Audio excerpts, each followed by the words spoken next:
ನೇಗಿಲ ಹಿಡಿದ ಹೊಲದಳು ಹಾಡುತ್ತ ಉಳುವ ಯೋಗಿಯ ನೋಡಲ್ಲಿ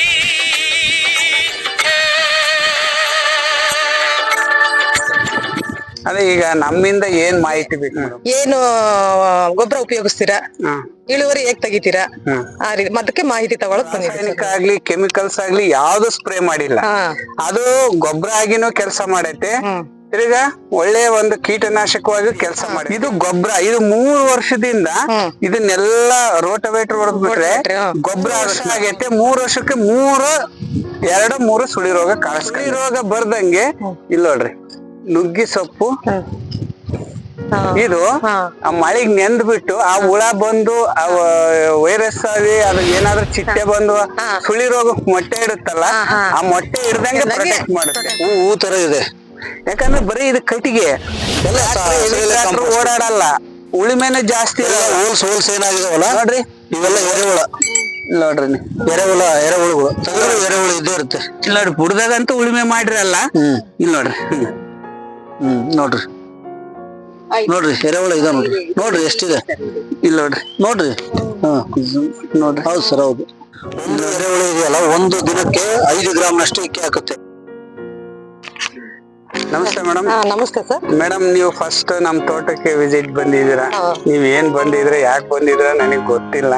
ನೀವು ಮಾಹಿತಿ ಕೊಟ್ರೆ, ನೀವೇನಾದ್ರು ಕೇಳಿದ್ರೆ ನಾವೇನಾದ್ರೂ ಹೇಳೋಣ. ಯಾಕಂದ್ರೆ ಫಸ್ಟ್ ಇಂಟ್ರೊಡ್ಯೂಸ್ ನಾವೇ ಮಾಡ್ಕೊಬೇಕಾಗೈತೆ ಸ್ನೇಹಿತರೆ. ಯಾಕಂತ ಹೇಳಿದ್ರೆ ಅವ್ರು ನಮ್ ತೋಟಕ್ಕೆ ವಿಸಿಟ್ ಬಂದಿರೋದ್ರಿಂದ ಅವ್ರು ನಮ್ಮನ್ನ ಪರಿಚಯ ಮಾಡೋಕೆ ಮುಂಚೆ ಅವ್ರನ್ನ ನಾವು ಪರಿಚಯ ಮಾಡ್ಕೊಳ್ಳೋಣ. ಮೇಡಮ್, ನಿಮ್ ಪರಿಚಯ ಮಾಡ್ಕೊಳ್ಳಿ. ನನ್ ಪರಿಚಯ ಬಂದು ನನ್ನ ಹೆಸರು ವಿಜಯಲಕ್ಷ್ಮಿ ಅಂತ, ಸಮರ್ಥ ಬಯೋಟೆಕ್ ಕಂಪನಿಯಿಂದ ಬ್ರಾಂಚ್ ಆಫೀಸ್ ಇಂದ ಬಂದಿದ್ದೀವಿ ಸರ್. ನಾವು ಅಡಿಕೆ ಬೆಳೆಗೆ ಯಾವ ರೀತಿ ಬೆಳೆ ತೆಗಿತೀರಾ ನೀವು, ಏನು ಯಾವ ತರ ಗೊಬ್ಬರ ಯೂಸ್ ಮಾಡ್ತೀರಾ, ಬೆಳೆ ಯಾವ ರೀತಿ ತೆಗಿತೀರಾ, ಎಷ್ಟು ಕ್ವಿಂಟಲ್ ಅಡಿಕೆ ಬರುತ್ತೆ ಅಂತೆಲ್ಲ ಮಾಹಿತಿ ತಗೊಳಕ್ ಬಂದಿದೀವಿ ಸರ್ ನಾವು. ಹೌದು ಸರ್. ಅದೇ ಈಗ ನಮ್ಮಿಂದ ಏನ್ ಮಾಹಿತಿ ಬೇಕು ಮೇಡಮ್? ಮಾಹಿತಿ ಬೇಕಂದ್ರೆ ಅಡಿಕೆಗೆ ಏನು ಗೊಬ್ಬರ ಉಪಯೋಗಿಸ್ತೀರಾ, ಇಳುವರಿ ಹೇಗ್ ತೆಗಿತೀರಾ, ಆ ರೀತಿ ಅದಕ್ಕೆ ಮಾಹಿತಿ ತಗೊಳಕ್ ಬಂದಿದ್ದೀವಿ ಸರ್ ನಾವು. ಎಷ್ಟು ವರ್ಷದ ಗಿಡ, ಎಷ್ಟು ಅಂತರದಲ್ಲಿ ಇದೆ ಗಿಡ, ಅದೆಲ್ಲ ಮಾಹಿತಿ ಬೇಕಾಗಿತ್ತು ಸರ್ ನಮಗೆ. ತಮ್ಮ ಹೆಸರು ಸರ್? ಸರ್ ರಾಘವೇಂದ್ರ ಅಂತ. ಯಾವೂರು ಸರ್? ಯಾವೂರು? ಚಿಕ್ಕೋನಹಳ್ಳಿ, ಚಿತ್ರದುರ್ಗ ಜಿಲ್ಲೆ, ಚಿತ್ರದುರ್ಗ ತಾಲೂಕು, ತೊರ್ನೂರು ಹೋಬಳಿ, ಚಿಕ್ಕೋನಹಳ್ಳಿ ಮೇಡಮ್. ಹೌದಾ ಸರ್? ಮೇಡಮ್, ಈಗ ಹಂಗ ಹೇಳೋದಾದ್ರೆ ಇಲ್ಲಿ ನೀವು ನೋಡ್ತಾ ಇದ್ದಾರೆ ನೋಡ್ರಿ, 3 ವರ್ಷದ ತೋಟ ಇದು. ಇದಕ್ಕೆ ಅಂತರ ಬೆಳೆಯಾಗಿ ನುಗ್ಗೆನ ಆಯ್ಕೆ ಮಾಡ್ಕೊಂಡಿದೀನಿ. ನುಗ್ಗೆನ ಆಯ್ಕೆ ಮಾಡ್ಕೊಂಡು ನಿಮ್ ಬಯೋಟೆಕ್ ಕಂಪ್ನಿ ಪ್ರಾಡಕ್ಟ್ ಮಾತ್ರ ಯೂಸ್ ಮಾಡ್ತಾ ಇದೀನಿ. ಯಾವ್ದೇ ರಾಸಾಯನಿಕ ಆಗ್ಲಿ ಕೆಮಿಕಲ್ಸ್ ಆಗ್ಲಿ ಯಾವ್ದು ಸ್ಪ್ರೇ ಮಾಡಿಲ್ಲ.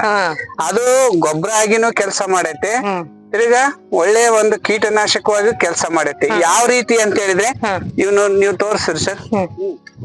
ನೀವು ನೋಡ್ತಾ ಇದ್ರಿ ಇಲ್ಲಿ ನುಗ್ಗೆ, ಇದು ಗೊಬ್ಬರ. ಇದು 3 ವರ್ಷದಿಂದ ಇದನ್ನೆಲ್ಲ ರೋಟವೇಟರ್ ಹೊಡೆದ್ಬಿಟ್ರೆ ಗೊಬ್ಬರ ಆಗತ್ತೆ ಮೇಡಮ್. ತಿರ್ಗಾ ಮತ್ತೆ ಸುಳಿ ರೋಗ, ನಾನು ಸುಮಾರು ಒಂದು 15-20 ತೋಟಗಳಿಗೆ ವಿಸಿಟ್ ಮಾಡಿದ್ದೀನಿ ಮೇಡಮ್. ಒಂದು ತೋಟದಲ್ಲಿ ಕನಿಷ್ಠ 1000ಕ್ಕೆ ಒಂದು 100 ಆದ್ರೂ ಸುಳಿ ರೋಗ ಐತೆ. ನಂದು 3 ವರ್ಷ ಆಗೈತೆ. 3 ವರ್ಷಕ್ಕೆ 3 ಸುಳಿ ರೋಗ ಕಾಣಿಸ್ಕೊಂಡೈತಿ. ಕಾರಣ ಏನು ಅಂತಂದ ಹೇಳಿದ್ರೆ ನಿಮಗೊಂದು ತೋರಿಸ್ತೇನೆ. ಇಲ್ಲಿ ನೋಡ್ರಿ, ಬರೀ ಸರ್, ಸುಳಿ ರೋಗ ಬರ್ದಂಗೆ ಇಲ್ಲಿ ನೋಡ್ರಿ, ನುಗ್ಗಿ ಸೊಪ್ಪು ಇದು ಆ ಮಳೆಗ್ ನೆಂದ್ಬಿಟ್ಟು ಆ ಹುಳ ಬಂದು ಆ ವೈರಸ್ ಆಗಿ ಅದು ಏನಾದ್ರೂ ಚಿಟ್ಟೆ ಬಂದು ಸುಳಿ ರೋಗ ಮೊಟ್ಟೆ ಇಡುತ್ತಲ್ಲ, ಆ ಮೊಟ್ಟೆ ಇಡ್ದಂಗೆ ಪ್ರೊಟೆಕ್ಟ್ ಮಾಡುತ್ತೆ. ಮತ್ತೆ ತಿರ್ಗಾ ಇದು ಬಂದು ಅದಕ್ಕೆ ಆ ಗಿಡದ ಮೇಲೆ ಅಟ್ಯಾಕ್ ಮಾಡೋದಕ್ಕಿಂತ ಮುಂಚೆನೆ ಫಸ್ಟ್ ನುಗ್ಗಿನ ಅಟ್ಯಾಕ್ ಮಾಡ್ಬೇಕು. ನುಗ್ಗಿನ ಅಟ್ಯಾಕ್ ಮಾಡಿ, ಈಗ ಎಕ್ಸಾಂಪಲ್ ಹೇಳೋದಾದ್ರೆ ನೀವು ಹೊಟ್ಟೆ ಹಸ್ಕೊಂಡ್ ಬಂದ್ಬಿಡ್ತೀರಾ. ನೀವು ಹೊಟ್ಟೆ ಹಸ್ಕೊಂಡ್ ಬಂದಟ್ಟಿಗೆ ನಿಮಗೆ ಮುಂದೆ ಹೋಗ್ಬೇಕು, ಅಷ್ಟು ದೂರ ಹೋಗ್ಬೇಕು ಅಂತಂದಿರ್ತೀರ. ಅವಾಗ ನಿಮ್ಗೆ ಇಲ್ಲೇನೆ ಊಟ ಸಿಕ್ಬಿಟ್ರೆ ನೀವ್ ಅಲ್ಲೇ ತಿಂದು ಅಲ್ಲೇ ಹೋಗ್ಬಿಡ್ತೀರ. ಆ ಕೆಲ್ಸ ನಮ್ದು ನುಗ್ಗಿ ಮಾಡ್ಕೊಟ್ಟಿದ್ದೇವೆ. ಆ ಸುಳಿ ರೋಗಕ್ಕೆ ಹೋಗೋದಕ್ಕಿಂತ ಮುಂಚೆ ಚಿಟ್ಟೆ ಅಲ್ಲೇನೆ ನುಗ್ಗಿ ಸೊಪ್ಪನ್ನೇ ತಿಂದ್ಬಿಟ್ಟು ಅದನ್ನೇ ಆತರ ಇದ್ ಮಾಡ್ಕಂತ ಬಂದತ್ತೆ. ಅದರಿಂದ ಸುಳಿ ರೋಗ ಬಂದಿಲ್ಲ ಅಂತ ನಾನ್ ಅಂದ್ಕೊಂಡಿದೀನಿ. ಯಾಕಂದ್ರೆ ಅದಕ್ಕೆಲ್ಲ ಎಕ್ಸ್ಪರ್ಟ್ಸ್ ಬಹಳ ಇದಾರೆ, ಸೈಂಟಿಸ್ಟ್ ಅದ್ರ ಪ್ರಕಾರ ಅದ್ರ ವೈರಸ್ ಇಂದು ಅದ್ರ ಹೆಸರು ಆ ಚಿಟ್ಟಿದು ಅದನ್ನೆಲ್ಲ ಹೇಳ್ತಾರೆ. ಬಟ್ ಏನಂದ್ರೆ ನನ್ನ ಅನುಭವ ಅಷ್ಟೇ, ಈ ತರ ಆಗಿರ್ಬೋದು ಅಂತಂದೇಳಿ. ಒಂದು 2 ರಿಂದ 3 ಸುಳಿ ರೋಗ ಕಾಣಿಸ್ಕೊಂಡಿರ್ಬೋದು 3 ಎಕರೆ. ಮಿಶ್ರ ಬೆಳೆಯಿಂದ ಇಷ್ಟು ಅನುಕೂಲ ಇದೆ. ಮಿಶ್ರ ಬೆಳೆಯಿಂದ ಇಷ್ಟು ಅನುಕೂಲ ಇದೆ ಮೇಡಮ್. ಮಿಶ್ರ ಬೆಳೆಯಿಂದ ಇದುವರೆಗೂ ನಾನು 3 ವರ್ಷ ಆಗೈತೆ 3 ಎಕರೆ ನುಗ್ಗಿ ತೋಟನ ₹1 ಖರ್ಚಿಲ್ದಂಗೆ ಇನ್ನ ಒಂದು 15 ರಿಂದ 20 ಸಾವಿರ ರೂಪಾಯಿ ಲಾಭದಲ್ಲಿದ್ದೀನಿ. ತುಂಬಾ ಗ್ರೇಟ್ ಸರ್. ಹಸಿರೆಲೆನ ಗೊಬ್ಬರನು ಮಾಡ್ತೀವಿ ಮೇಡಮ್. ಈಗ ಏನಾಗುತ್ತೆ ಅಂತ ಹೇಳಿದ್ರೆ ನಾವ್ ಬರೇ ಅಡಿಕೆನೇ ಮಾಡ್ಕೊಂಡು ಹೋದ್ರೆ ಉಳಿಮೆ ಚಾರ್ಜ್ ನೋಡ್ರಿ, ಇವು ನುಗ್ಗೆ ಹಾಕೋದ್ರಿಂದ ಕಂಪ್ಲೀಟ್ ಆಗಿ ಉಳಿಮೆನೆ ನಿಂತೋಗ್ಬಿಡ್ತದೆ. ಯಾಕಂದ್ರೆ ಹುಲ್ಲೇ ಬೆಳೆಯಲ್ಲ, ನೆಲನೇ ಗಟ್ಟಿ ಆಗಲ್ಲ. ನಾನೊಂದು 7 HP ರೋಟೋವೇಟರ್ ಇಟ್ಕೊಂಡಿದ್ದೀನಿ, ಹ್ಯಾಂಡ್ಲ್ ರೋಟೋವೇಟರ್. ಅದ್ರಲ್ಲಿ ಯಾವಾಗಾದ್ರೂ ಒಂದ್ ಟೈಮ್ ವರ್ಷಕ್ಕೆ 1 ಸಾರಿ 2 ಸಾರಿ ಹೊಡ್ಕೊಂಡ್ಬಿಡ್ತೀವಿ. ಹೊಡ್ಕೊಂಡಾಗ ಇದು ಹುಲ್ಲಿನ ಸಮಸ್ಯೆನೆ ಬರಲಾರದು. ನಮಸ್ತೆ, ತಿಮ್ಮೇಶ್ ಅಂತ ಹೇಳಿ ಸರ್. ನಮಸ್ಕಾರ ಸರ್, ನಮ್ಮ ಹೆಸರು ತಿಮ್ಮೇಶ್ ಅಂತ ಹೇಳಿ. ನೀವು ತಾವು ಹೇಳ್ತಾ ಇದ್ರಿ ಬೇರೆ ರೈತರಿಗೆ ನಾವು ಅಂದ್ರೆ ನೀವು ಹೇಳೋದು ಎಲ್ಲ ನೋಡಿದ್ರೆ ಬೇರೆ ರೈತರಿಗೆ ಮಾದರಿ ತರ ಇದ್ರಿ. ಅಂದ್ರೆ ಯಾಕೆ ಅಂದ್ರೆ ನೀವು ವಿಜ್ಞಾನಿಗಳು ಅಲ್ಲ ಅಥವಾ ವಿಜ್ಞಾನಿಗಳು ಬಂದ್ರು ಕೂಡ ಈ ತರ ಅಂತ ಹೇಳಿದ್ರಲ್ಲ, ಅದು ಅಕ್ಷರಶಃ ಸತ್ಯ ಸರ್. ಯಾಕಂದ್ರೆ ಬೇರೆ ಯಾವುದೇ ಒಂದು ಕೀಟ ಮತ್ತು ಹುಳ ತನ್ನ ಆಹಾರ ಸಿಕ್ಕರೆ ಮಾತ್ರ ಎಲ್ಲಿ ಹೋಗಲ್ಲ, ಅಲ್ಲೇ ಪ್ರಸಾರ ಹಾಕ್ಯಂತ ಅಲ್ಲೇ ಇರುತ್ತೆ. ತನ್ನ ಜೀವಿತ ಅವಿದೆ ಅಂತ ಹೇಳ್ತೀವಿ. ಆ ಮೊಟ್ಟೆ ಇಡ್ಲಿಕ್ಕೂ ಚಾನ್ಸಸ್ ಇಲ್ಲ, ಯಾಕಂದ್ರೆ ಹಸಿರು ಜಾಸ್ತಿ ಇರುತ್ತಲ್ಲ.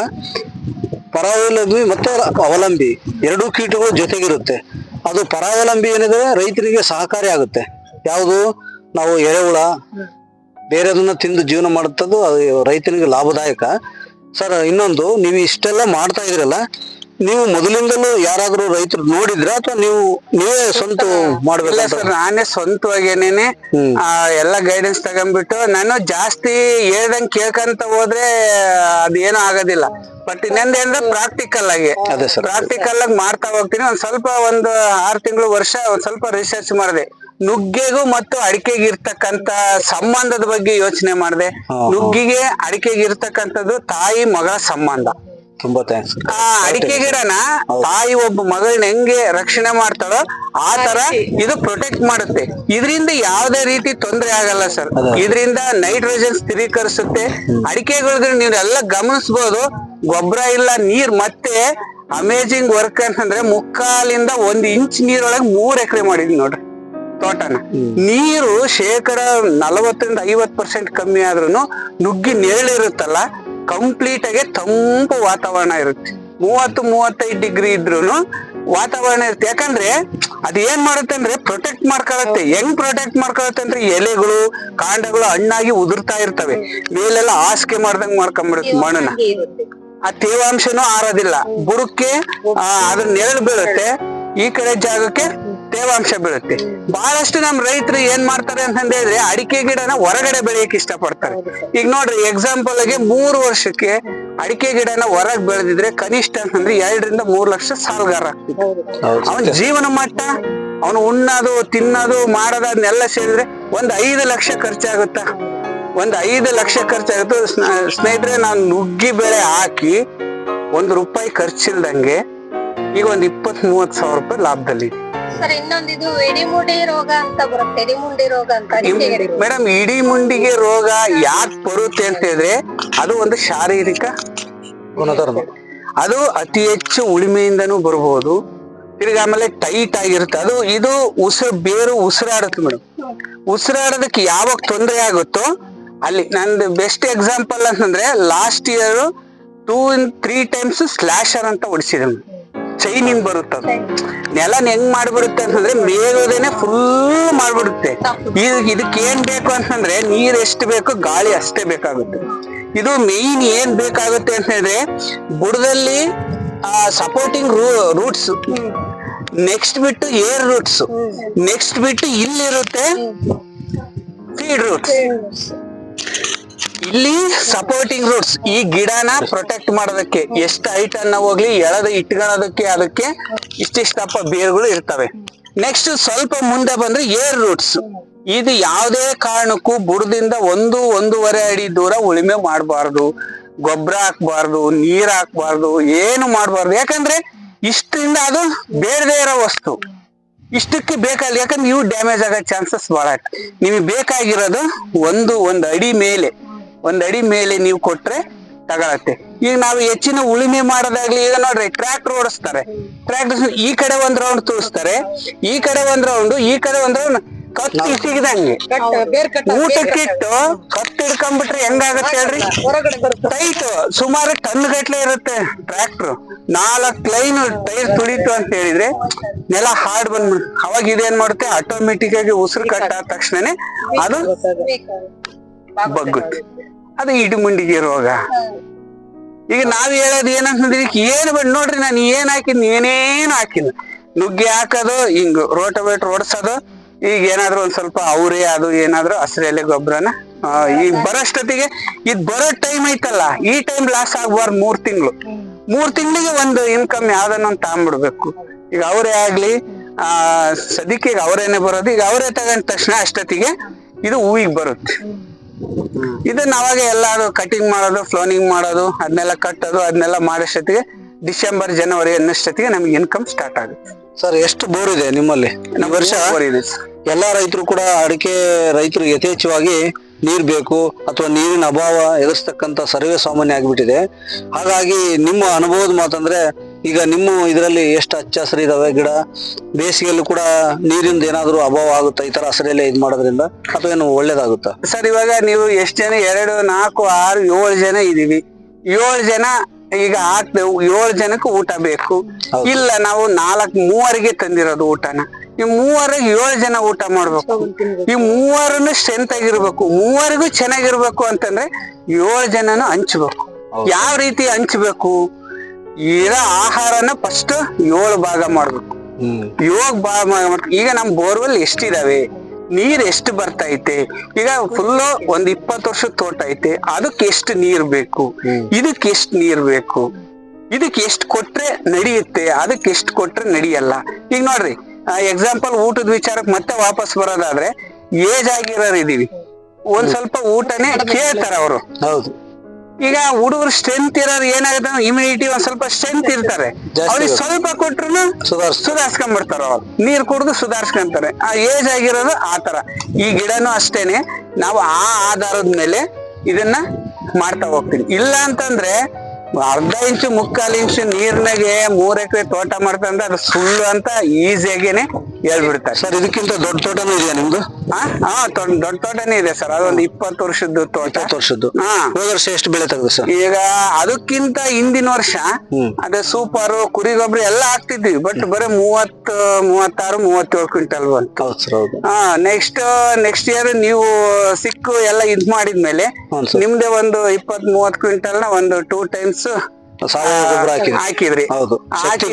ಬಳಸಿದ್ರಿ. ಹಾಕಿದ್ಮೇಲೆ ಸಡನ್ ಆಗಿ 35 ಕ್ವಿಂಟಲ್ ಇಂದ 120 ಕ್ವಿಂಟಲ್ ರೈಸ್ ಆಯ್ತು.